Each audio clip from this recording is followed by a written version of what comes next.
Messieurs Brunet-Neumann, bonjour. Bonjour, Bonjour Jean-Jacques. Ah oui, Oui, pleine forme. Alors, je vous sens heureux, Laurent Neumann, ce matin. Cet accord historique, j'aime pas ce mot, historique, mais là, si, c'est l'histoire. Là, en l'occurrence, il est bien employé. Et puis franchement, ça nous change de nos Entre billes Cuba et les politiques États-Unis. franco-françaises, Oui. non hein. On Oui, prend de ça, la hauteur un peu. Oui, là, on prend un peu de hauteur.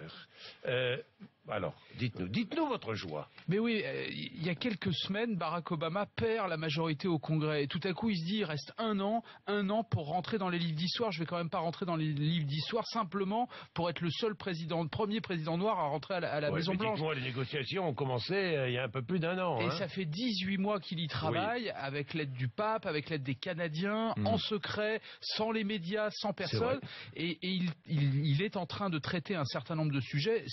Cette levée provisoire, ou en tout cas de l'embargo. L'embargo, il n'est pas levé. Il n'est pas levé parce que c'est le Parlement, c'est le Congrès qui décidera. Mais souvenez-vous, il a aussi passé un accord sur le climat avec la Chine. On dit qu'il prépare peut-être un accord avec les Iraniens, ce qui serait une deuxième fois historique. Donc il se passe quelque chose. Moi, c'est les romans de John le Carré, c'est les films d'espionnage, les romans Graham Greene, etc. C'est incroyable quand même ce qui s'est passé hier. Alors, c'est vrai, mais je me méfie quand même des gens qui veulent rentrer dans l'histoire. Martine Aubry a voulu rentrer dans l'histoire avec les 35 heures. Vous n'avez pas nous parler des 35 heures ce matin. Il y a des gens qui sont pas contents. Zoé Valdez, l'écrivaine cubaine exilée, dit c'est un cadeau magnifique fait par Obama au régime castriste.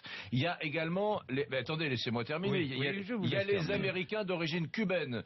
Il y a un type très important qui s'appelle Rubio, Marco Rubio. Lui, il va se présenter à la présidence des États-Unis côté républicain. C'est un Américain d'origine cubaine. Il dit que c'est absolument scandaleux. Et il se battra au Congrès contre. Voilà, et il se battra contre, mais il n'est pas seul, puisqu'il y a avec lui des élus démocrates comme John Bonner, qui est juste le président de la Chambre des représentants, démocrate, qui dit il n'est pas question qu'on aille jusqu'à la levée de l'embargo. Le régime castriste est totalement infréquentable et on se battra jusqu'au bout pour qu'il n'y ait pas cette levée de l'embargo. Donc attention, hein, nous, on est Français, on adore Obama. S'il y avait eu des élections, si on avait dû voter, il y aurait 99% des Français qui seraient... Peut-être moins. Enfin, faut raison garder, ça reste un régime infréquentable.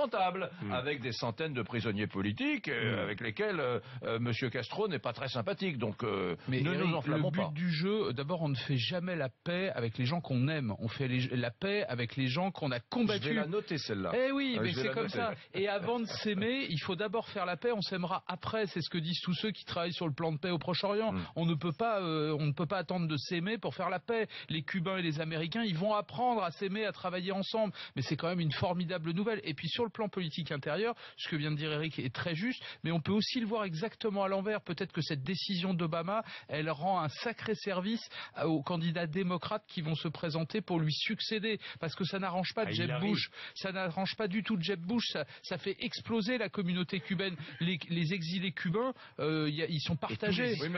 Tous les hispaniques. Que disent aujourd'hui les opposants au dispositif, à cette éventuelle levée de l'embargo?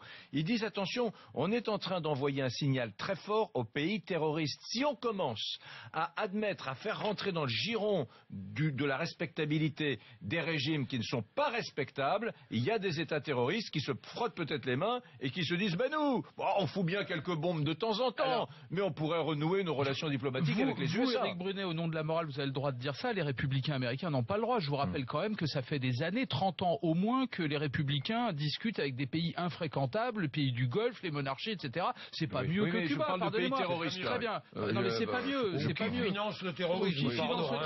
C'est la même chose. Donc ces histoires de morale en matière diplomatique, c'est pas un bon thème. En revanche, ce qui m'intéresse, moi, ce qui me fascine, c'est que Barack Obama, même si le Congrès décide de pas voter la levée de l'embargo tout de suite, il restera dans l'histoire qu'il a dit nous sommes tous américains, comme Kennedy avait dit je suis un Berlinois. Voilà. Ça restera dans l'histoire. Merci. Nous verrons. 7h58, François Bayrou sera mon invité.